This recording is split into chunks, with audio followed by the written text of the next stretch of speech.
What are you doing right now? Are you slumped on your couch mindlessly flipping through the TV channels? Are you tiredly scrolling through your Facebook feed for the 50th time today? Well, shut that stuff down and get off your lazy bum, because we're going on an adventure. What? It's 1 in the morning? Yes, I'm quite aware, but these types of adventures can only happen so late at night. You see, this is the time when all the creatures that dare not be seen during the day can come out to play. With you. This is the time when the thick velvet darkness of night will gladly wrap its fingers around you protectively. Or the thing following behind you. Everything that hides from light can safely crawl out from their hiding spots so that they can find you, feed on your fear.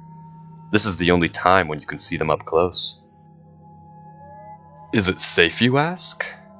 Just listen to my directions and you'll be fine. Listen to my words and you can make a friend for life, and live to tell the tale. Alright, got your shoes on and jacket zipped up tight? Good, it's time to head out. You won't have to walk for very long on this adventure. Why? Because the thing we're going to visit doesn't live very far from you. You've probably walked past its hideout many times during the day without noticing. But don't worry, you're not the only one. It lives on anonymity. You haven't seen it, but it has seen you hundreds of times. It knows your face by heart, from the deep color of your eyes to that freckle you have on your cheek. But don't worry, it's this creature's knowledge of you that will keep you alive. Long enough for you to get away, that is. Why? You sure ask a lot of questions, but I'll tell you. This thing has lived alone for so long, crawling around in the suffocating, dark, musty rooms underground. It moans and groans as it moves, those long, sharp nails screeching as they're dragged across the cracked, concrete floors. Its wrinkled claws have been covered in blood so many times that the skin on its hand is no longer white, but a dark, dark red. So red, it looks black. It has no one, but that is for the best since its desire for company is sometimes overruled by its thirst for blood. Your blood, really. Human blood. Oh look, you've made it. Surprised? I can see the recognition on your face. Yes, this is the building just a few streets down from your home. The one that's always in a state of renovation. But is it really? Have you ever seen anyone go in, or better yet, come out? Now you're starting to remember. Whenever you walked by this building, did a feeling of unease start to creep over you? The sense that someone, or something, was watching you. You probably sped up a little on your walk back home, ignoring the hairs that stood up on the back of your neck, or the small goosebumps that ran across your flesh as you convinced yourself that you were really just in a hurry to get back to your couch and relax. That's what I thought. Well, there's no turning back now. Slowly walk up to the front entrance. No, the door won't be locked, and don't ask why. Open the door and step into the lobby. Yes, I know it's dark, but you're going to have to deal with it. Like I said, nothing that lives in the dark will like any kind of light. You should be able to see a large empty desk right in front of you. See it? Good. Now walk up to the desk and reach over the divider with your left arm. No, don't try and peek over the divider. They won't like it. Just reach and feel around. Your hand may brush some objects that feel questionable. Ignore them. There are many things on that desk, but what you're searching for is a key. Do you feel it? The tiny cold object with the rigid edges? Perfect. Grab it. Wait, don't pull your hand back yet. There's still one more thing to grab if you want to walk out of this mostly intact. There should be something that feels like a small glass bottle. Don't ask what's inside it. Just get it. Good. Now you can pull your hand back. Make sure to put both the key and the bottle in the safety of your pocket before you move on. Now, there's a specific door that you're going to have to find in order to continue your adventure. Blink for a second and it's easy to miss, but don't worry, that's why I'm here. Walk down the corridor adjacent to the lobby. It should be lined with various doors, but don't try and open any of them. They're all locked for a reason. What you can do, however, is count how many doors there are. Make sure to count in your head. 1, 2, 3. Shh, walk quieter. Your footsteps are echoing off the marble floors too loudly. You can't let it know that you're here yet. 4, 5, 6. Okay, it looks like you've reached the end of the corridor. Now how many doors did you count on your way here? 6, you say? Wrong. Look again. No. Don't turn your head around completely. Don't even turn your head. Just look from the corner of your eye. There. You see it? That little black door hiding right behind you? That's the one. What's that? You feel unsure about this? Well, there's no point in turning back now. In fact, you can't. You see, there's only one way out of this building, and it's through that little door. No, you can't walk back through the corridor, because whatever is hiding behind those other locked doors will only let you walk past them once, not twice, if you try to. Let's just say that those doors can't hold them back. Are we on the same page now? Good. Now slowly turn the handle on the door 180 degrees exactly. No more, no less. Anything else would alert it of your presence. Slowly. Almost there, and perfect. You nearly let the handle slip, didn't you? Wipe those sweaty little palms on your pants before you get yourself killed on accidents. Goodness. Okay, now pull the door carefully and ease yourself through the opening. A musty odor will wash over you, so try to take shallow breaths if it gets too overwhelming. What's the smell? I'm honestly not sure. I can only guess, but I think it's best if you don't hear about it. Whoa, be careful. There's a steep flight of steps in front of you that leads down into a set of underground rooms. Yes, I'm sorry, but you're going to have to shut the door behind you and cut off any remaining light.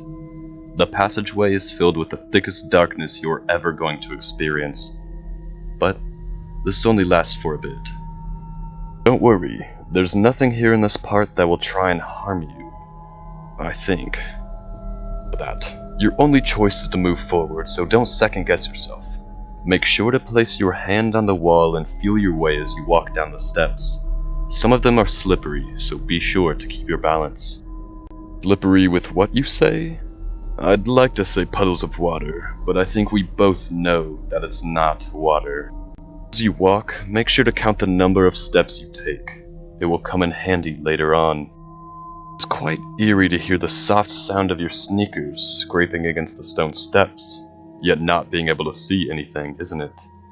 Right now, your senses are working at their highest capacity, making up for your loss of sight.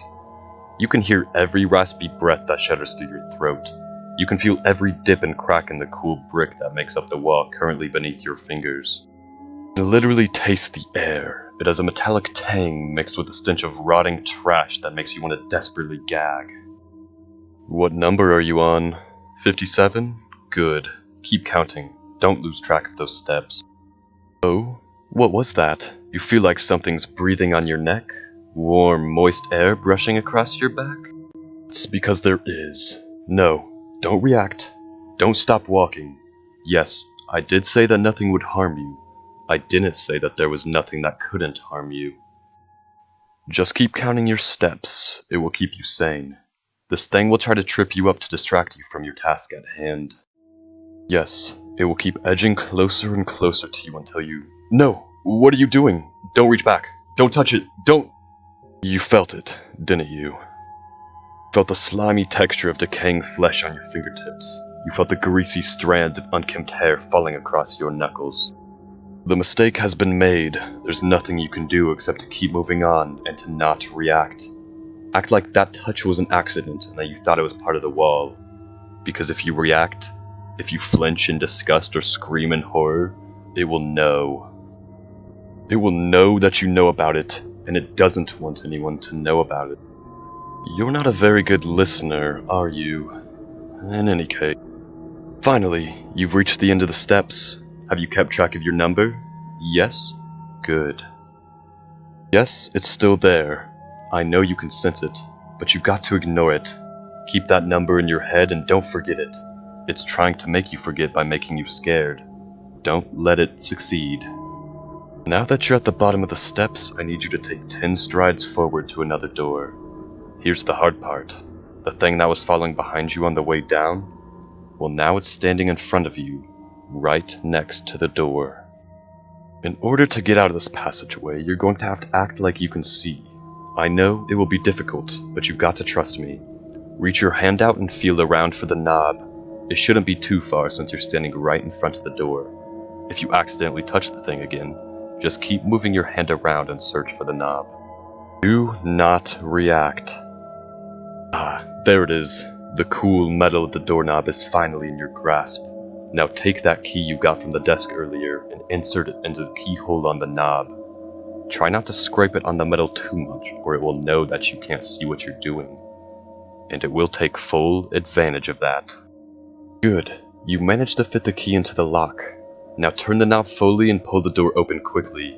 No, there's no trick to turning this doorknob this time. Once the door is open, just get through it and shut it as fast as possible so that thing can't follow you. Make sure to... wait, look out! Watch out for the step that drops into the room. You don't want to trip on it and mess this whole thing up. Especially not when you're so close to freedom. Phew, you made it. This is the last room you need to be in to get out of this building. Yes, the temperature has dropped quite drastically, hasn't it?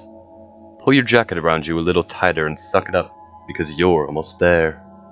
Still very dark, I know, but there should be a faint light coming from the corner of the room, atop a small box.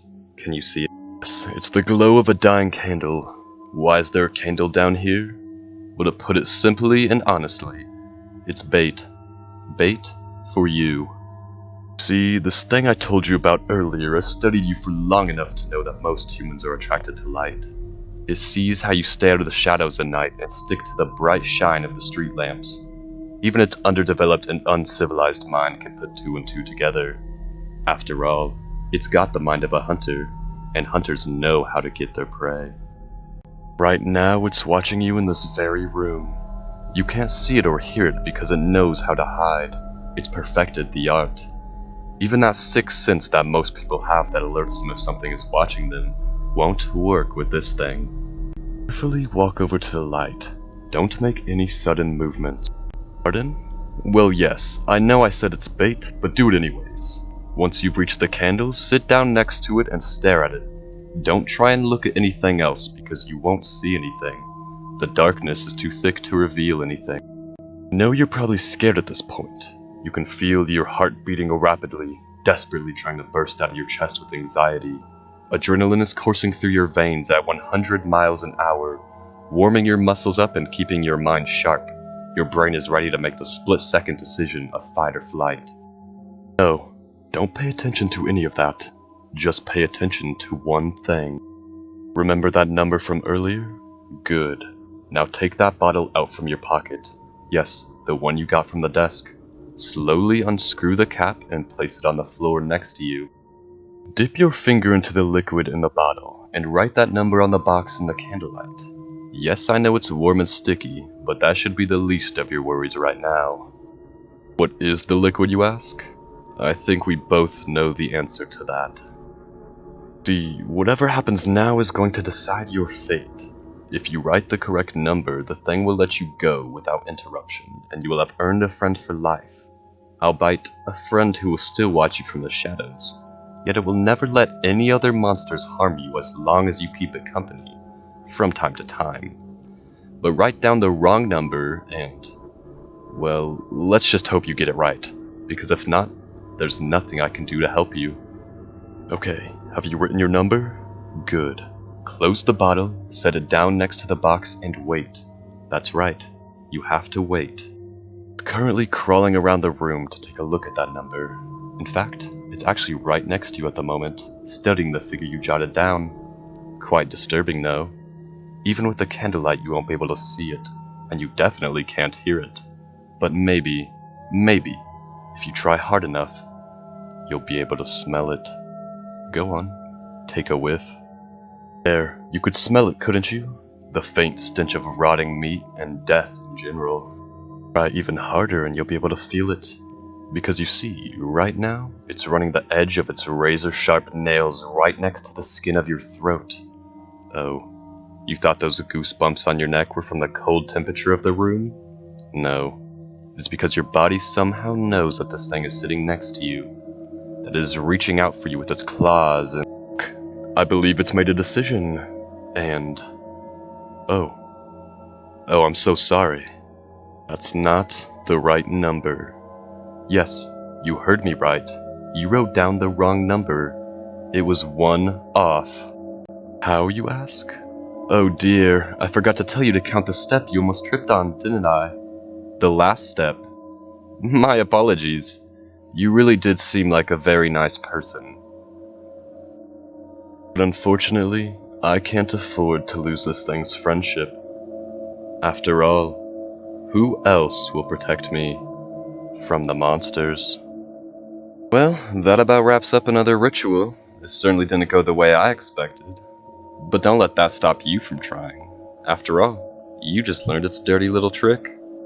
If you liked my video, feel free to comment, like, share, and subscribe for more stories. And until next time, farewell, O thou who braveth the darkness.